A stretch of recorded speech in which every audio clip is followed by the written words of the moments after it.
नमस्कार. आज मी तुम्हाला एका बँकेची ओळख करून देणार आहे. पण ही ओळख तुम्ही आत्तापर्यंत ऐकलेल्या कोणत्याही ओळखीपेक्षा वेगळी आहे. आपण IDBI म्हटलं की आपल्या डोळ्यांसमोर एक व्यापारी बँक उभी राहते. काहींना तिच्या खाजगीकरणाच्या बातम्या आठवतात, काहींना तिचे शेअर्स आठवतात, तर काहींना तिचे आर्थिक निकाल. पण एक प्रश्न स्वतःला विचारून पहा. जर मी तुम्हाला सांगितलं की भारतातील आधुनिक शेअर बाजार उभारण्यामागे, डीमॅट व्यवस्थेच्या निर्मितीमागे, पतमापन व्यवस्थेच्या विकासामागे, लघु उद्योगांसाठी स्वतंत्र विकास बँकेच्या उभारणीत, निर्यात वित्त व्यवस्थेच्या विस्तारात आणि अनेक महत्त्वाच्या वित्तीय संस्थांच्या जन्मामध्ये एका संस्थेचा मोलाचा वाटा होता, तर त्या संस्थेचं नाव तुम्ही ओळखू शकाल का? कदाचित नाही. कारण काळाच्या ओघात आपण त्या संस्थेच्या मूळ योगदानापेक्षा तिच्या वर्तमान रूपाकडे जास्त पाहू लागलो. पण कोणतीही संस्था तिच्या आजच्या बॅलन्स शीटमुळे महान होत नाही. ती महान होते तिच्या इतिहासामुळे, तिच्या दूरदृष्टीमुळे आणि तिने राष्ट्रासाठी घडवलेल्या परिवर्तनामुळे. आज आपण अशाच एका संस्थेची कहाणी ऐकणार आहोत. एका अशा संस्थेची जिने केवळ उद्योगांना कर्ज दिलं नाही, तर संपूर्ण भारतीय वित्तीय व्यवस्थेच्या उभारणीत मोलाची भूमिका बजावली. ही केवळ एका बँकेची आत्मकथा नाही, तर आधुनिक भारताच्या आर्थिक राष्ट्रनिर्मितीची एक ऐतिहासिक सफर आहे. चला IDBIची कहाणी तिच्याच शब्दांमध्ये ऐकूया. मी IDBI बोलतोय. IDBI बोलतोय. एका राष्ट्र निर्माण करणाऱ्या वित्तीय संस्थेची आत्मकथा. मी एक बँक नाही, मी एका राष्ट्राच्या आर्थिक स्वप्नांचा शिल्पकार आहे. मी IDBI बोलतोय. आज अनेक जण मला एका व्यापारी बँकेच्या रूपात ओळखतात. काही जण माझ्याबद्दल खाजगीकरणाच्या संदर्भात बोलतात. काही जण मला नफा तोट्यांच्या आकड्यात मोजतात. परंतु माझी ओळख इतकीच नाही. मी एका युगाचा साक्षीदार आहे. मी आधुनिक भारताच्या औद्योगिक आणि वित्तीय पुनर्रचनेचा सहप्रवासी आहे. मी त्या पिढीचा प्रतिनिधी आहे जिने स्वातंत्र्योत्तर भारताला आर्थिक स्वावलंबनाचा मार्ग दाखवला. माझा जन्म एका स्वप्नातून झाला. 1964 साल. भारत अजूनही स्वातंत्र्यानंतरच्या पुनर्बांधणीच्या टप्प्यात होता. देशाकडे राजकीय स्वातंत्र्य होते, पण आर्थिक स्वातंत्र्य अजून दूर होते. कारखाने उभारायचे होते, वीज निर्मिती करायची होती, स्टील प्लांट उभारायचे होते, यंत्रनिर्मिती, रसायने, खत उद्योग, अभियांत्रिकी उद्योग, सार्वजनिक क्षेत्रातील महत्त्वाचे प्रकल्प उभारायचे होते. पण प्रश्न होता दीर्घकालीन भांडवलाचा. व्यापारी बँका अल्पकालीन कर्ज देत होत्या. राष्ट्र निर्मितीसाठी लागणारे 10, 15, 20 वर्षांचे वित्तपुरवठे कोण करणार? त्याचवेळी भारताच्या नियोजनकर्त्यांनी मला जन्म दिला. Industrial development bank of India IDBI. माझा जन्म केवळ एका वित्तीय संस्थेचा जन्म नव्हता. तो भारताच्या औद्योगिक भविष्याचा पाया होता. मी फक्त उद्योगांना कर्ज दिले नाही, मी उद्योग उभे केले. मी रोजगार निर्माण केले. मी हजारो उद्योजकांना उभारी दिली. मी सार्वजनिक क्षेत्रातील महत्त्वाच्या उद्योगांना आर्थिक पाठबळ दिले. मी भारताच्या औद्योगिकरणाला गती दिली.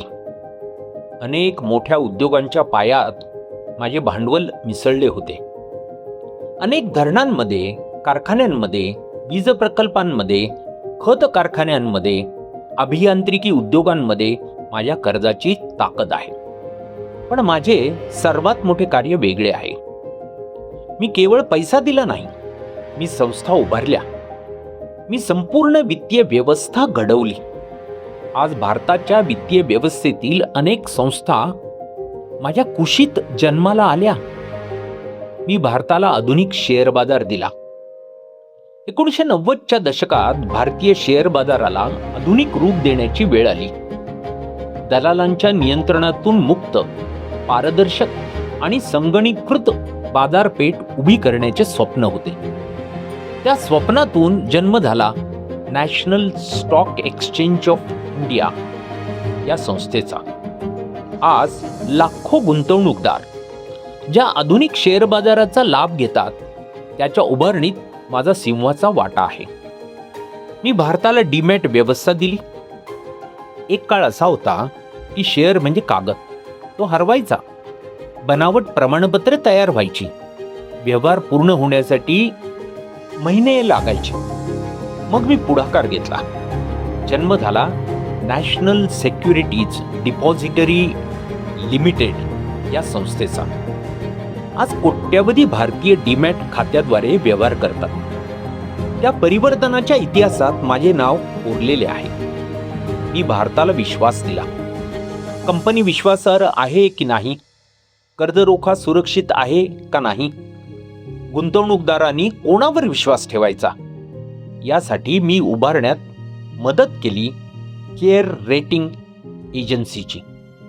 आज पतमापन ही संकल्पना भारतीय वित्तीय व्यवस्थेचा अविभाज्य भाग आहे. मी लघु उद्योगांना आधार दिला. मोठे उद्योग देश उभा करतात, पण छोटे उद्योग देशाला रोजगार देतात. ही गोष्ट मला समजली होती. म्हणूनच माझ्या परिवारातून जन्माला आली small industries development bank of India. आज लाखो सूक्ष्म, लघु आणि मध्यम उद्योगांच्या मागे सिडबी उभी आहे आणि सिडबीच्या मागे मी उभा आहे. मी निर्यातीचे दरवाजे उघडले. भारत जगाशी व्यापार करणार होता. भारतीय उद्योगांना जागतिक बाजारपेठेत प्रवेश मिळणार होता. त्यासाठी विशेष वित्तीय संस्था आवश्यक होती. म्हणूनच export import bank of India, Exim bank घडविण्याच्या प्रक्रियेत मी महत्त्वाची भूमिका बजावली. मी स्टार्टअप संस्कृतीची बीजे पेरली. आज आपण स्टार्टअप इंडिया म्हणतो, युनिकॉर्न म्हणतो, व्हेंचर कॅपिटल म्हणतो. पण या संकल्पना लोकप्रिय होण्याच्या अनेक वर्षापूर्वी मी नव्या तंत्रज्ञानाधारित उद्योगांना जोखीम भांडवल उपलब्ध करून देण्याचा प्रयोग सुरू केला होता.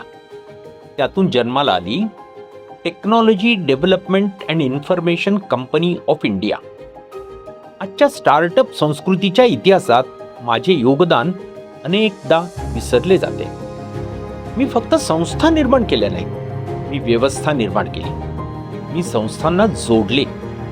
मी विकास वित्त व्यवस्थेचे समन्वयन केले. मी industrial finance corporation of India, industrial credit and investment corporation of India, SIDBI, राज्य वित्त महामंडळे, राज्य औद्योगिक विकास महामंडळे यांना एकत्र आणून विकास वित्ताचे राष्ट्रीय जाळे उभे केले. मग काळ बदलला. 1991 नंतर आर्थिक उदारीकरण आले. बाजार केंद्री अर्थनीती आली. विकास वित्त संस्थांची भूमिका कमी होत गेली. 2004 मध्ये माझे व्यापारी बँकेत रूपांतर झाले. माझे स्वरूप बदलले, पण माझा इतिहास बदलला नाही. आज माझ्याविषयी चर्चा होते. कोण मालक? खाजगीकरण व्हावे का? शेअर्सची किंमत किती? नफा किती? हे सगळे प्रश्न महत्त्वाचे असतील, पण माझा खरा वारसा यापेक्षा खूप मोठा आहे. माझी खरी ओळख काय? मी केवळ कर्ज देणारी संस्था नव्हतो. मी भारताच्या वित्तीय व्यवस्थेचा शिल्पकार होतो. मी उद्योग उभारले, मी संस्था उभारल्या, मी बाजारपेठा उभारल्या, मी विश्वास निर्माण केला. मी आधुनिक भारताच्या आर्थिक वास्तूचा पाया घातला. आज मला एकच प्रश्न विचारायचा आहे. आज जर भारताकडे आधुनिक शेअर बाजार आहे, डीमॅट व्यवस्था आहे, पतमापन व्यवस्था आहे, लघु उद्योगासाठी स्वतंत्र विकास बँक आहे, निर्यात वित्त व्यवस्था आहे, व्हेंचर कॅपिटल संस्कृती आहे, तर या सर्व इतिहासामध्ये माझ्या योगदानाची आठवण आपण ठेवणार आहोत की नाही? की मला केवळ एका बँकेच्या बॅलन्स शीट मध्ये बोलणार आहोत? मी IDBI बोलतोय. माझा इतिहास म्हणजे एका संस्थेचा इतिहास नाही, तो आधुनिक भारताच्या आर्थिक राष्ट्रनिर्मितीचा इतिहास आहे. माझी खरी संपत्ती माझी इमारत नाही, माझी खरी ताकद माझी बॅलन्स शीट नाही.